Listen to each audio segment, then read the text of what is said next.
नमस्ते। हरियाणा में law and order, सत्ता पक्ष और विपक्ष, इन दोनों के बीच एक बड़ा गंभीर इशू रहा है। आज इसी के मामले में एक लेटेस्ट डेवलपमेंट है। किसी चलते राह चलते आदमी को, किसी कारोबारी को धमकी देना आम सी बात है, लेकिन अगर किसी विधायक को धमकी दी जाए तो मामला संगीन हो जाता है। आज हरियाणा में कांग्रेस पार्टी के एक वरिष्ठ नेता, वरिष्ठ विधायक बादली से कुलदीप वत्स, उन्होंने एक प्रेस कॉन्फ्रेंस की है और इस प्रेस कॉन्फ्रेंस के जरिए कुलदीप वत्स ने आरोप लगाया कि उनको जान से मारने की धमकी दी गई। धमकी जिस शख्स ने दी है उसका ताल्लुक उत्तर प्रदेश से है।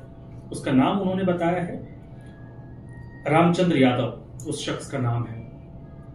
ये तो एक विषय है, लेकिन इसमें एक और इंटरेस्टिंग पहलू है जो जानकारी छन छन करा रही है कि इसका जो पूरा कनेक्शन है ये रामपाल के साथ जुड़ा हुआ है, रामपाल जी के साथ जुड़ा हुआ है। वो कैसे जुड़ा ये मैं आपको बताता हूँ। सतलोक आश्रम वाले जो रामपाल जी हैं वो जेल में हैं और बताया जा रहा है कि जो कुलदीप वत्स हैं उन्होंने एफआईआर दर्ज की। सबसे पहले कंप्लेंट बता देता हूं आपको। कुलदीप वत्स ने आज एक कंप्लेंट दी है। कुलदीप वत्स विधायक, और विधायक को अगर जान से मारने की, बम से उड़ाने की धमकी दे तो किसी भी राज्य में हो पुलिस अलर्ट हो जाती है। उन्होंने बाकायदा नाम दिया है रामचंद्र यादव, जिसने धमकी दी है और बम से उड़ाने की धमकी दी है। अब ये तो एफआईआर दर्ज हो गई, इसका बैकग्राउंडर है ये। दूसरा एक और बैकग्राउंडर इस मामले में क्या है वो भी महत्वपूर्ण है। बताया ये जा रहा है कि हाल ही में हरियाणा के गिरावड़ गांव है, वहां पर एक कार्यक्रम हुआ था और उस कार्यक्रम में विधायक जी, जिनको धमकी मिली है कुलदीप वत्स, उन्होंने शिरकत की थी, जहां पर रामपाल के समर्थकों ने किसान मसीहा सम्मान कार्यक्रम के अंतर्गत उनको न्योता दिया था, निमंत्रण दिया था और उस कार्यक्रम में विधायक कुलदीप वत्स पहुंचे थे। ना सिर्फ पहुंचे, और ऑब्वियस सी बात है कि अगर रामपाल जी के आश्रम की तरफ से कोई कार्यक्रम आयोजित हो रहा है तो उसमें विधायक को बुलाया जा रहा है तो विधायक तो जाएंगे। वो गए, ना सिर्फ वो गए बल्कि उन्होंने सतलोक आश्रम और रामपाल की खूब प्रशंसा भी की है। ये ट्विस्ट का मसला है। बताया जा रहा है कि जो रामचंद्र यादव है उसने इसी मामले को लेकर उनको धमकी दी। इसमें एक और पहलू है।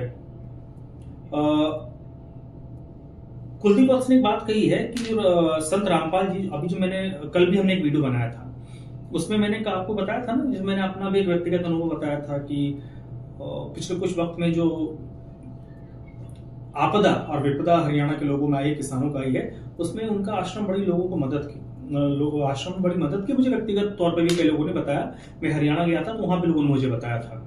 तो कुलदीप वत्स का ये कहना है कि बादली विधानसभा में जो मानसूनी बारिश हुई थी उसमें 4 से 5 करोड़ रुपए के पंप सेट रामपाल जी के सतलोक आश्रम की तरफ से उपलब्ध करवाए गए थे और उससे पानी की निकासी हुई थी। तो ऑब्वियस सी बात है कि अगर विधायक है और विधायक के विधानसभा क्षेत्र में कोई भी संस्था हो, एजेंसी हो, अगर काम करेगी तो प्रशंसा तो करेंगे। तो अब इस मामले में ये हरियाणा पुलिस के लिए चैलेंज है कि जो रामचंद्र यादव है, उत्तर प्रदेश के कानपुर का रहने वाला बताया जा रहा है, इसने हरियाणा के कई नेताओं को पहले भी धमकी दी है। तो ये नेताओं को धमकी क्यों दे रहा है, पहली चीज। दूसरी चीज ये है कि ये जिस तरीके के आश्रम होते हैं, जो बाबा होते हैं, इन लोगों के भक्त हर राजनीतिक दल में लोग होते हैं, चाहे विधायक हो, सांसद हो या ऑफिस बेयरर्स हो, इनके भक्त होते हैं, इनके गुड टर्म्स होते हैं। आपको याद होगा जब गुरमीत राम रहीम सिरसा वाले जो बाबा हैं, जब उनको बेल मिली थी 2022 में, जब पंजाब और हिमाचल प्रदेश विधानसभा चुनाव थे, उसमें हिमाचल प्रदेश और पंजाब के कई नेता उस वक्त, हालांकि उनको कोर्ट से उनको आदेश नहीं था, बट वो वीडियो कॉन्फ्रेंसिंग के जरिए वो जुड़ रहे थे, तो कई नेता जुड़े थे। तो हर पॉलिटिकल पार्टीज के नेताओं के साथ ऐसे लोगों के ताल्लुकात होते हैं, इसमें गलत कुछ नहीं है। वो आप नैतिकता के तराजू पे तौलिए अच्छा बुरा, वो डिफरेंट थिंग है, लेकिन ये जनप्रतिनिधि हैं, लोगों के नुमाइंदे हैं। अब ये जो आश्रम है या जो बाबा है, भले इनको कानूनी तौर पर सजा मिली है, आज भी चाहे वो सतलोक आश्रम के रामपाल हो या फिर सिरसा वाले बाबा गुरमीत राम रहीम हो, आज भी इनके हजारों लाखों फॉलोअर हैं। तो ऑब्वियस सी बात है, नेता जहां पे गुड़ होगा मक्खी तो उधर जाएगी। तो गुड़ यहां पर पब्लिक है, मक्खी अब नेता मान लीजिए। तो जहां है वो तो वो जाएंगे। तो जिस कुलदीप वत्स के विधानसभा क्षेत्र में सतलुज आश्रम ने काम किया, और उस काम के बदले में उनको थैंक यू तो बोलना है, क्योंकि उस क्षेत्र से वो लगातार चुने जा रहे विधायक हैं।